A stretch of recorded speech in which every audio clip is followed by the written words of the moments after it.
Astaghfirullahaladzim, astaghfirullahaladzim, astaghfirullah. Bismillahirrahmanirrahim. Assalamualaikum warahmatullahi wabarakatuh.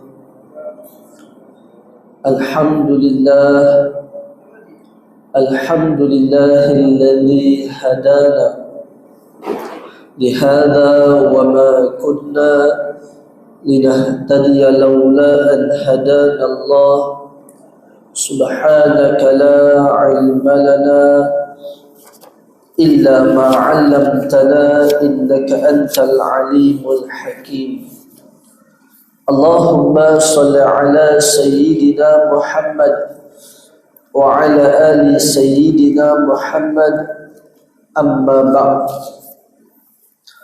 Kita mulakan dengan bacaan Ummul Kitab Al-Fatihah. A'udzu billahi minasyaitonir rajim. Bismillahirrahmanirrahim.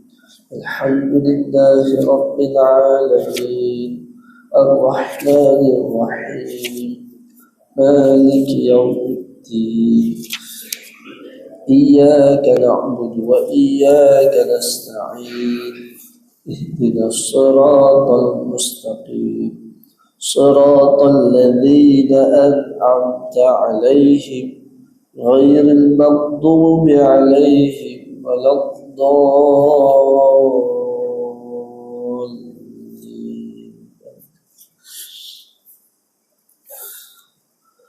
Yang dihormati Tuan Pengurusi, Tuan Imam, Tuan Bilal, seluruh ahli jawatan kuasa Surau Raudatul Jannah, Taman Sera Perdana, ulama dan asatidzah, tuan-tuan haji, puan-puan hajah, ayah-ayah, ibu-ibu, muslimin muslimat yang dirahmati oleh Allah Subhanahu wa taala sekalian. Pertamanya, marilah sama-sama kita merafakkan kesyukuran kita kepada Allah Subhanahu wa taala kerana Allah Subhanahu wa taala telah panjangkan umur kita dalam keadaan Allah Subhanahu wa taala mengekalkan nikmat iman dan Islam kepada kita. Bahkan Allah Subhanahu wa taala memberikan hidayah dan taufik kepada kita dapat sama-sama kita datang ke rumah Allah Subhanahu wa taala pada malam ini. Marilah sama-sama kita betulkan niat kita dan sama-sama kita niat i'tikaf. Mudah-mudahan sepanjang kita duduk dalam rumah Allah Subhanahu wa taala ini, ianya menjadi saham akhirat untuk kita insya-Allah. Ayah-ayah, ibu-ibu, muslimin muslimat yang dirahmati oleh Allah Subhanahu wa taala sekalian, insya-Allah pada malam ini kita nak mengambil pengajaran daripada kisah seorang sahabat, iaitu Sayyiduna Abdullah bin Ummi Maktum radhiyallahu taala anhu, yang mana disebutkan oleh mufassir berkenaan Sayyiduna Abdullah bin Ummi Maktum, rajulun a'ma, seorang lelaki yang buta, yang tak nampak. Anzalallahu fi sya'nihi, kerana Allah Subhanahu wa taala telah menurunkan ayat kerananya 16 ayatan, 16 ayat yang diturunkan sebab beliau. Disebutkan 16 ayatan tuliyat wa satazallu tutla ma karal jadidan, yang mana ayat-ayat itu terus dibaca selama tengah hari dan malam masih bergilir. Ini tuan-tuan, cerita tentang Sayyiduna Abdullah bin Ummi Maktum radhiyallahu ta'ala anhu. Disebut dalam kitab Hayatus Sahabah. Pertama, Sayyiduna Abdullah bin Ummi Maktum radhiyallahu ta'ala anhu, beliau ini berasal dari Mekah dan dia ada hubungan kerabat dengan baginda Rasulullah sallallahu alaihi wasallam, iaitu beliau adalah sepupu kepada Sayyidatuna Khadijah binti Khuwailid radhiyallahu ta'ala anha. Malah kata dia pun tetap dikira sebagai sepupu Nabi, tapi belah isteri baginda Rasulullah sallallahu alaihi wasallam. Beliau lahir dalam keadaan buta, tak nampak, bukan kerana sakit, tak, lahir memang tak nampak. Sebab tu ibunya dikenali Ummi Maktum, mak kepada anak yang tak nampak. Ini tuan-tuan, Abdullah bin Ummi Maktum radhiyallahu ta'ala anhu. Maka disebut dalam kitab Hayatus Sahabah, di saat dia buta, dia tak nampak. Bukan senang tuan-tuan. Kita kalau tak berapa nampak pun dah susah hati, kan? Tak berapa clear. Bawa kereta, mata tak berapa nampak, contoh. Itu pun kita susah hati. Nak baca surat khabar ataupun nak tengok telefon, sekejap zoom out, sekejap zoom in, kan? Nak tengok dekat jauh. Kita pun susah hati. Bayangkan dia dalam keadaan tidak dapat lihat apa-apa. Ini Sayyiduna Abdullah bin Ummi Maktum radhiyallahu ta'ala anhu. Namun di saat beliau tak nampak, beliau di kalangan sahabat-sahabat as-sabiqun al-awwalun, sahabat-sahabat yang awal memeluk Islam. Sahabat lain, mereka dengar dakwah Nabi dan mereka lihat siapakah Rasulullah sallallahu alaihi wasallam.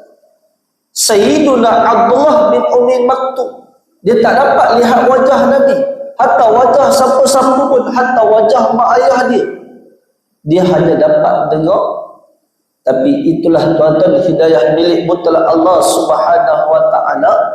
Dia masuk Islam dalam keadaan dia buta.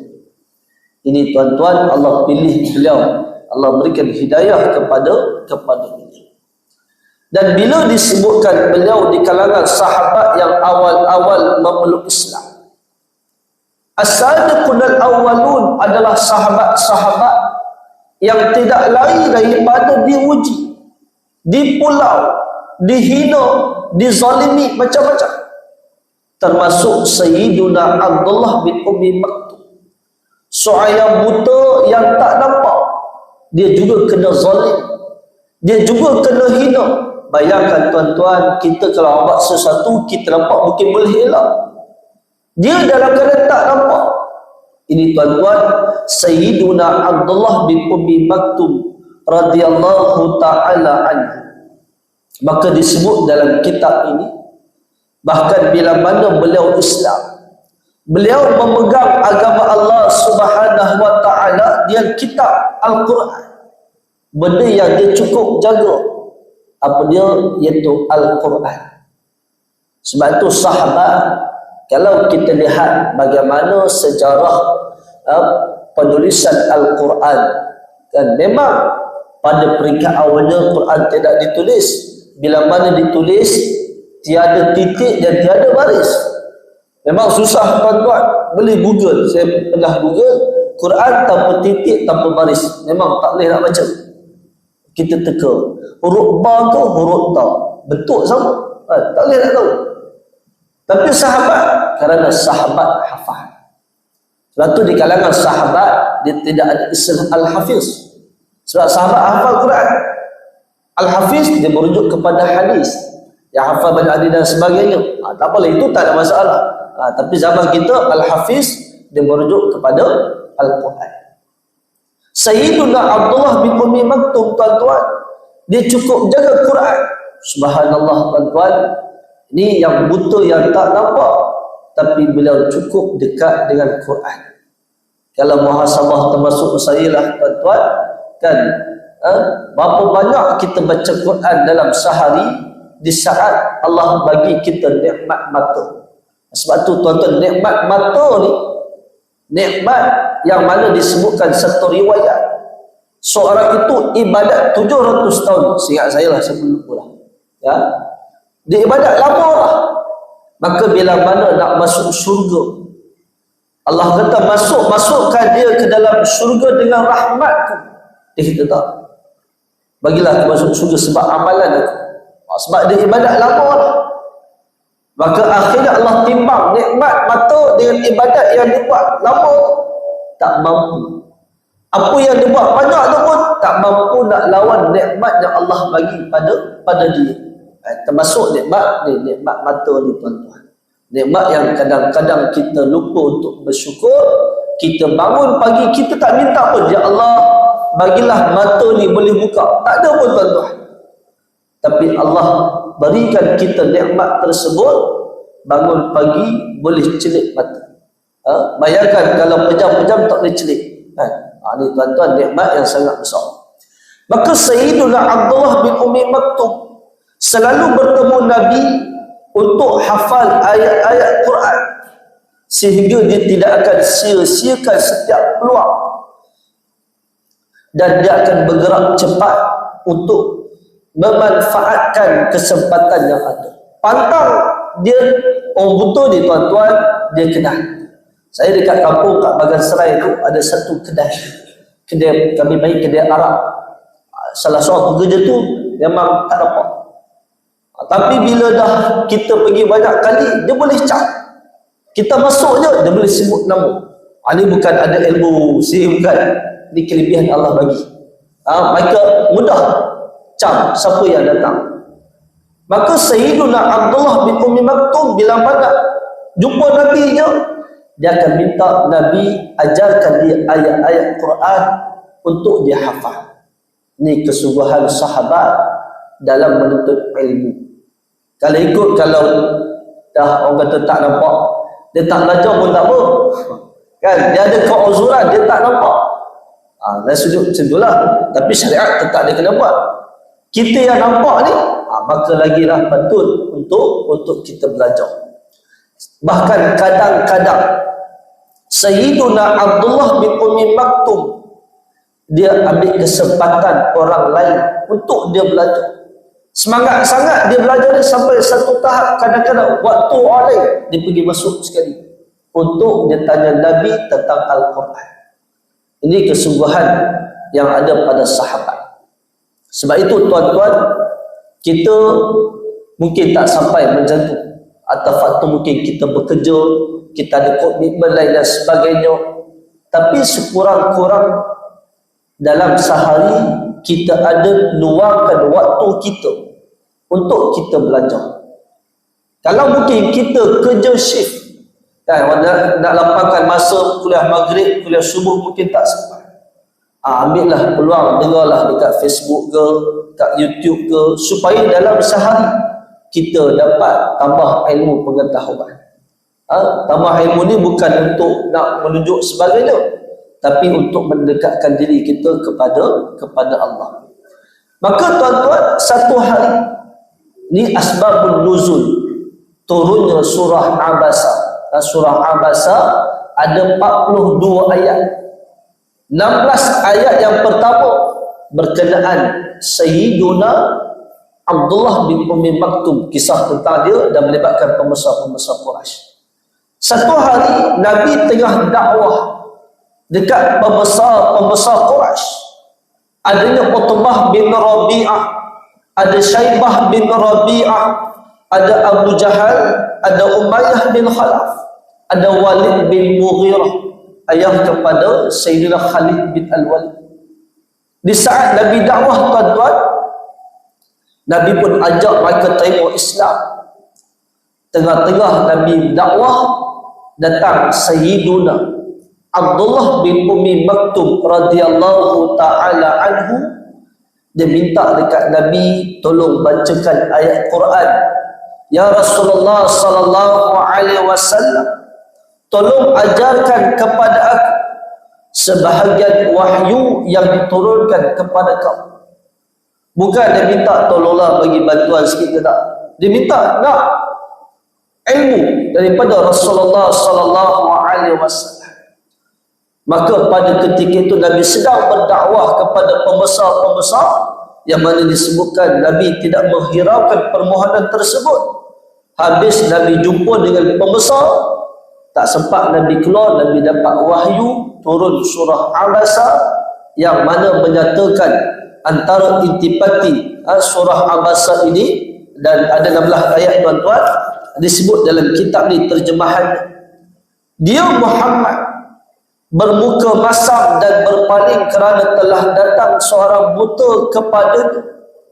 Tahukah kamu, barangkali dia ingin membersihkan dirinya daripada dosa, atau dia ingin mendapatkan pengajaran, lalu pengajaran itu memberi manfaat kepadanya.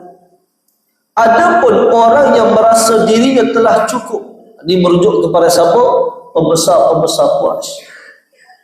Maka kamu melayaninya padahal tidak ada celaan atasmu apabila dia tidak beriman. Dan adapun orang yang datang kepadamu dengan segera sementara dia takut kepada Allah, maka kamu mengabaikannya. Sekali-kali jangan demikian. Sesungguhnya ajaran-ajaran Tuhanmu itu adalah suatu peringatan.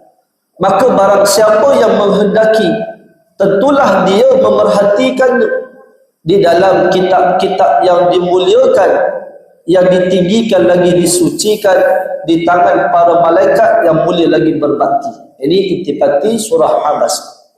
Sebab tu kata mufassir, kisah tentang Abdullah bin Ummi Maktum akan orang ingat sampai bila-bila. Kerana apa? Dia termasuk dalam ayat Quran. Quran ini sampai kiamat orang akan baca. Termasuk surah Abasa yang ayat 1 sampai 16 melibatkan siapa? Sayyiduna Abdullah bin Ummi Maktum radhiyallahu ta'ala anhu. Maka disebutkan tuan-tuan, Rasulullah sallallahu alaihi wasallam, asbab kisah itu Nabi jadi lebih dekat dengan Sayyiduna Abdullah bin Ummi Maktum radhiyallahu ta'ala anhu. Yang mana disebutkan tuan-tuan, bila dia datang, Nabi akan minta Abdullah bin Ummi Maktum duduk dekat. Bahkan Nabi bertanya khabar tentang beliau dan tanya keperluan beliau. Bahkan disebut di sini tuan-tuan, ini juga menunjukkan kepada kita bagaimana Nabi Muhammad sallallahu alaihi wasallam mengajarkan kepada kita untuk kita bermuamalah dengan orang yang kita sebut sebagai OKU. Kita sebut sebagai OKU lah. Orang kelainan upaya ke kurang upaya, lebih kurang macam itulah istilah dia, OKU. Antara benda yang sering orang terlepas pandang ataupun pandang sepi, bab parking OKU. Ini selalu. Bila mana kita sebut parking OKU ni, kadang-kadang dia tak kira lah. Tambah kalau sesak, ada kira OKU juga, dia pun parking. Andai kata betul-betul OKU yang datang, boleh nak bagi. Ni tuan-tuan, banyak berlaku. Tempat tuan-tuan saya tak tahulah kan. Kadang-kadang mana-mana lah tempat parking tandas OKU dan sebagainya, elakkan, melainkan ada sebab-sebab tertentu. Jangan berlaku pula dia tak OKU tapi sebab nak parking, dia keluar pintu, dia buat sikit macam OKU. Jangan tuan-tuan, takut jadi sungguh. Maka Sayyiduna Abdullah bin Ummi Maktum radhiyallahu ta'ala anhu Bila mana dia kena seksa yang dahsyat tuan-tuan, ketika mana zaman awal dakwah Islam, disebut dalam kitab Hayatus Sahabah, Sayyiduna Abdullah bin Ummi Maktum, dia antara sahabat yang awal hijrah ke bumi Madinah. Dan selepas mana perjanjian Aqabah yang pertama, Nabi hantar Sayyiduna Mus'ab bin Umair jadi duta Nabi, ngajak manusia kepada Islam.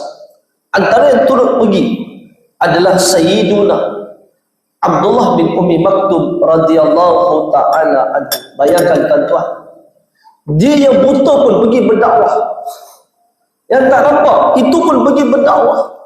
Yang kita yang nampak ni tuan-tuan, apatah lagi. Bayangkan dia tak nampak, tapi dia turut sama dalam berdakwah bersama dengan Sayyiduna Mus'ab bin Umair radhiyallahu ta'ala anhu. Bahkan disebutkan dalam kitab ini, Sayyiduna Abdullah bin Ummi Maktum, bila mana Nabi Muhammad sallallahu alaihi wasallam tiba di Madinah, Nabi melantik Sayyiduna Abdullah bin Ummi Maktum dan Bilal bin Rabah sebagai muadzin. Kita biasa dengar Bilal bin Rabah ni. Sedangkan termasuk Sayyiduna Abdullah bin Ummi Maktum, dia juga termasuk muadzin, tukang azan yang dilantik oleh baginda Rasulullah sallallahu alaihi wasallam. Nampak bagaimana hebatnya kebijaksanaan Nabi. Sahabat yang buta yang tak nampak, Nabi tak kata dah buta duduk saja lah, ataupun duduk rumah, tak. Maka Nabi lantik apa? Muazzin. Kerana muazzin tak perlu pada mata, dia hanya perlu pada suara. Ini kebijaksanaan Nabi Muhammad sallallahu alaihi wasallam.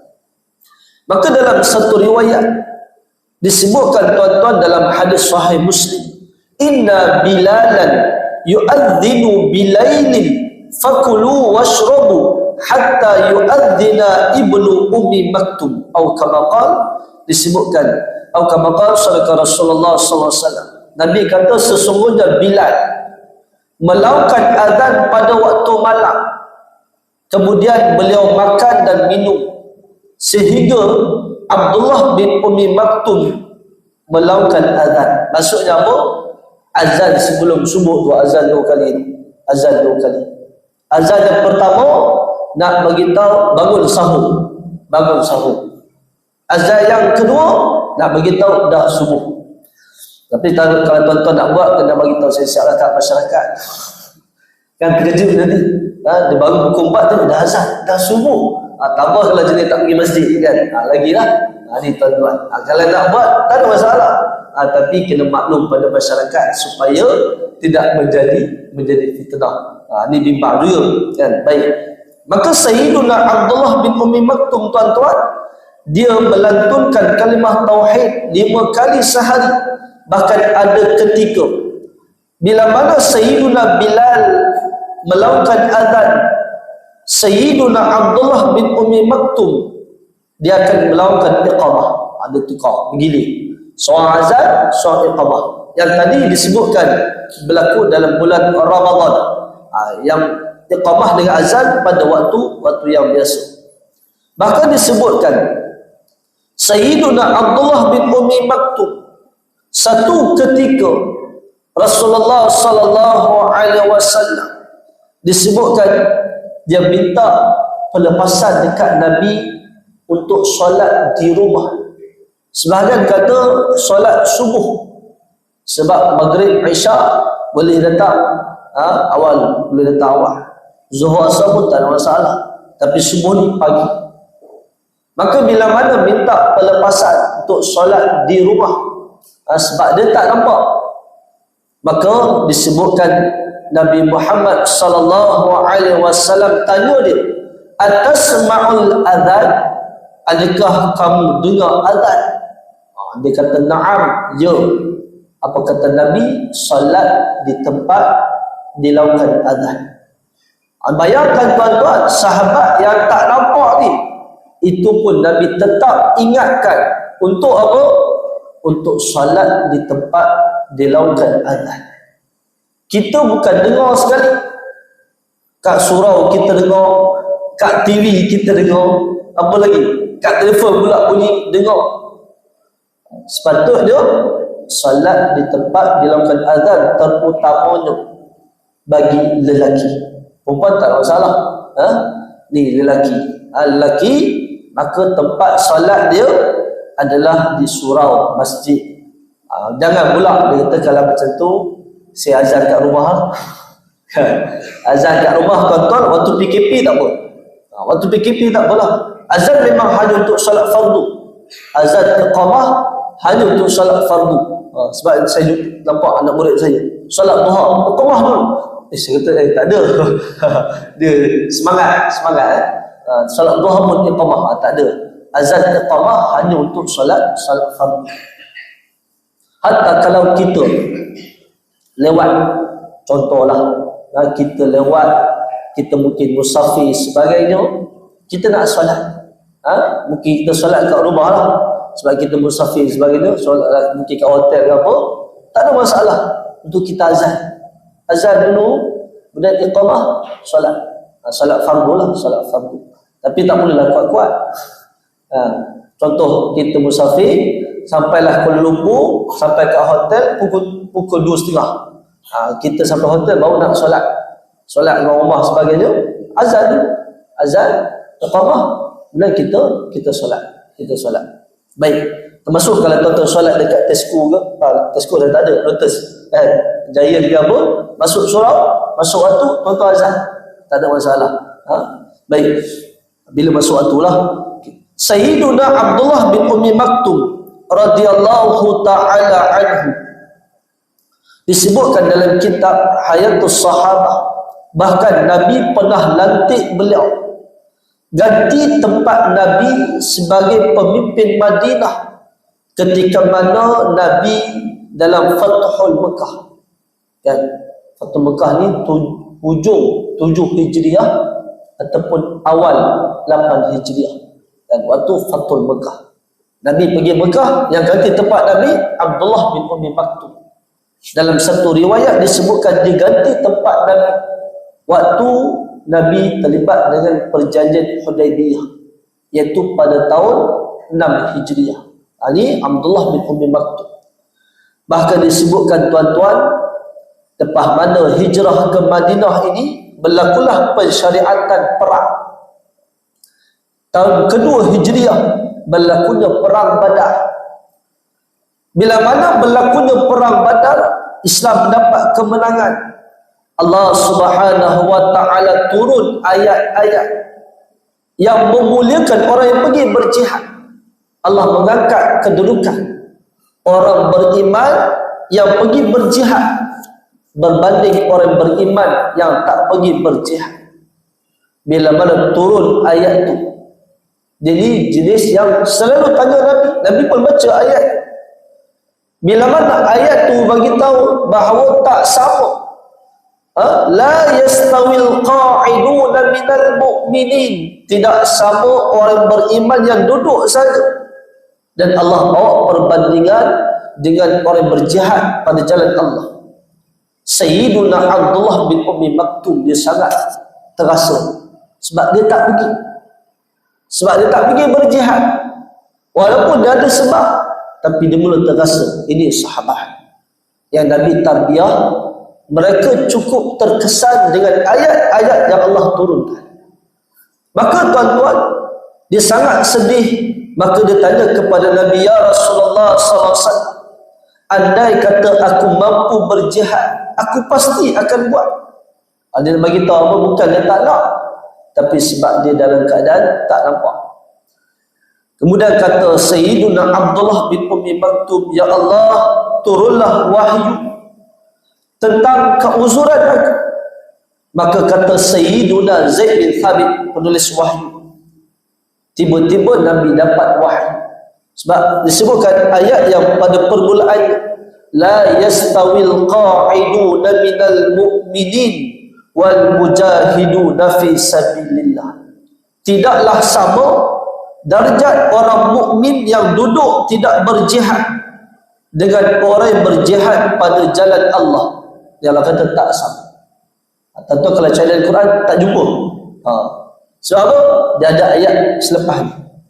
Maka bila mana Abdullah bin Ummi Maktum mengadu, ya Allah turunlah keterangan atas keuzuran kami sebab dia buta. Maka kata Zaid bin Thabit, turun ayat yang lebih detail. Allah sebut apa? La yastawil qa'iduna minal mu'minin, tidaklah sama orang yang beriman yang tidak turut berperang, ghairu ulid darar, kecuali mereka yang ada keuzuran, wal mujahiduna fi sabilillah, dan orang-orang berjihad yang beriman yang berjihad pada jalan Allah. Dan sebut Allah bagi satu pengecualian, kecuali orang beriman yang ada keuzuran, itu tak apa. Maka bila mana turun ayat tu tuan-tuan, Sayyiduna Abdullah bin Ummi Maktum dia rasa lega. Mana kata dia tak termasuk golongan yang tak pergi berjihad. Ini tuan-tuan, bagaimana keimanan sahabat yang ditarbiah oleh Rasulullah sallallahu alaihi wasallam. Kalau kita lihat, banyaklah ayat tu kata kat kita. Banyak dah ayat tu yang menyentuh apa yang kita buat dekat dunia. Tapi kadang-kadang kita tak terasa. Kadang-kadang kita tak ambil perhatian. Kalau cerita bab dosa ni, banyaklah tuan-tuan. Allah sebut tentang apa? Antaranya bagaimana sangka buruk pada orang lain, bagaimana mengumpat pada orang lain. Allah sebut tuan-tuan.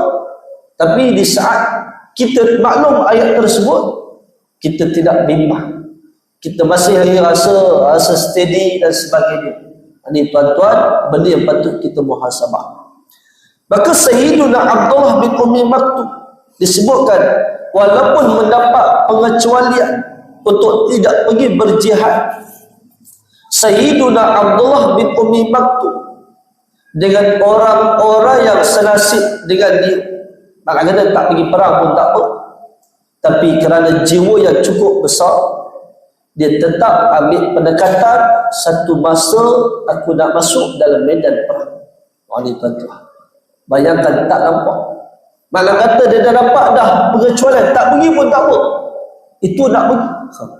Kita yang tak ada pengecualian pun tak nak pergi pula. Ini tuan-tuan, terbalik. Sahabat Abdullah bin Ummi Maktum, sebab dia betul, dia tak pergi jihad pun tak apa. Kita tak betul, nampak celik, tapi tak nak pergi. Maka tuan-tuan, Sayyiduna Abdullah bin Ummi Maktum, dia bertekad tidak akan ketinggalan dalam perang.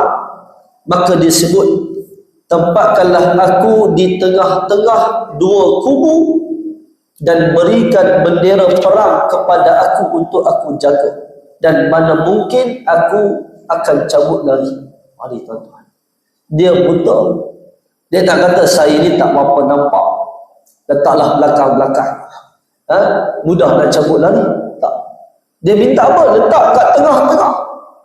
Untuk dia pegang panji pula.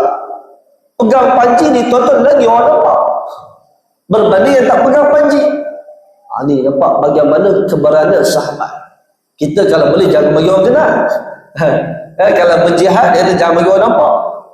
Sayyiduna Abdullah bin Ummi Maktum, di saat dia buta, ini keberanian Nabi tarbiyah. Dia nak pegang panji dan nak berada di tengah-tengah tentera. Dan kata dia, mana mungkin aku akan cabut lagi. Sayyiduna Abdullah bin Ummi Maktum, ketika mana zaman Sayyiduna Umar tahun 14 Hijriah, maka disebutkan Sayyiduna Umar Al-Khattab disebutkan telah merancang peperangan melawan tentera Parsi yang menghancurkan kedaulatannya. Maka disebut di sini, Sayyidina Umar minta setiap gubernur dia tolong hantar setiap orang yang mana mereka ada kuda, yang ada kekuatan, ada buah fikiran, lalu bawa mereka bertemu dengan aku. Ini tuan-tuan, kalau tuan-tuan lihat antara sejarah, dia ada satu buku lah tentang Syekh Ahmad Yasin. Tuan-tuan, dia itu digeruni oleh musuh, walaupun dalam keadaan hayat dia berkerusi ronda. Dia bukan boleh masuk lah. Dia dalam keadaan berkursi roda, tapi tetap diguruni oleh musuh sebab fikiran, buah fikiran. Ada banyak lagi tokoh-tokoh yang menunjukkan walaupun dalam keadaan fizikal mungkin tidak sempurna, tapi cukup diguruni oleh musuh. Maka disebut di sini tuan-tuan, Sayyiduna Abdullah bin Ummi Maktum dia pun datang. Lalu Sayyiduna Umar melantik Sayyidina Sa'ad sebagai panglima dan Abdullah bin Ummi Maktum sebagai tentera Islam. Ketika mana berlakunya pertempuran di Qadisiyah, Abdullah bin Ummi Maktum dia memakai baju besi, dia mempersiapkan kelengkapan perang dan dia membawa bendera perang untuk dijaga.